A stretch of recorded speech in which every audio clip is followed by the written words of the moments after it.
రూపాయల కోసం బావను చంపి 3 ముక్కలుగా నరికిన ఘటన విశాఖ జిల్లా పాడేరు ఏజెన్సీలో జరిగింది.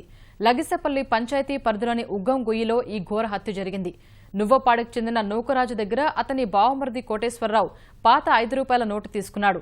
దాన్ని మార్చి బదులుగా 15,000 రూపాయలు ఇస్తానని బావతో చెప్పాడు. ఈ విషయాన్ని నూకరాజు పదే గుర్తు చేయడంతో ఆగ్రహించిన కోటేశ్వరరావు నూకరాజుతో ఫుల్లుగా మద్యం తాగించాడు. పశువులు తోలుకుంటూ కొండ ప్రాంతానికి తీసుకెళ్లి గొడ్డలితో 3 ముక్కలుగా నరికివేశాడు. నూకరాజు కనిపించకపోవడంతో అనుమానం వచ్చిన బంధువులు కోటేశ్వరరావును ప్రశ్నించగా విషయం వెలుగులోకి వచ్చింది. కేసు నమోదు చేసిన పోలీసులు నిందితుడిని అదుపులోకి తీసుకున్నారు.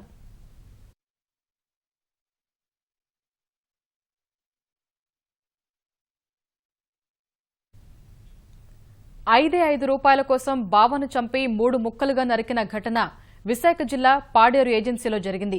లగిసపల్లి పంచాయతీ పరిధిలోని ఉగ్గం గుయ్యిలో ఈ ఘోర హత్య జరిగింది. నువ్వపాడుకు చెందిన నూకరాజు దగ్గర అతని బావమరిది కోటేశ్వరరావు పాత రూపాయల నోటు తీసుకున్నాడు. దాన్ని మార్చి బదులుగా 15,000 రూపాయలు ఇస్తానని బావతో చెప్పాడు. ఈ విషయాన్ని నూకరాజు పదే గుర్తు చేయడంతో ఆగ్రహించిన కోటేశ్వరరావు నూకరాజుతో ఫుల్లుగా మద్యం తాగించాడు. పశువులు తోలుకుంటూ కొండ ప్రాంతానికి తీసుకెళ్లి గొడ్డలతో 3 ముక్కలుగా నరికివేశాడు. నూకరాజు కనిపించకపోవడంతో అనుమానం వచ్చిన బంధువులు కోటేశ్వరరావును ప్రశ్నించగా విషయం వెలుగులోకి వచ్చింది.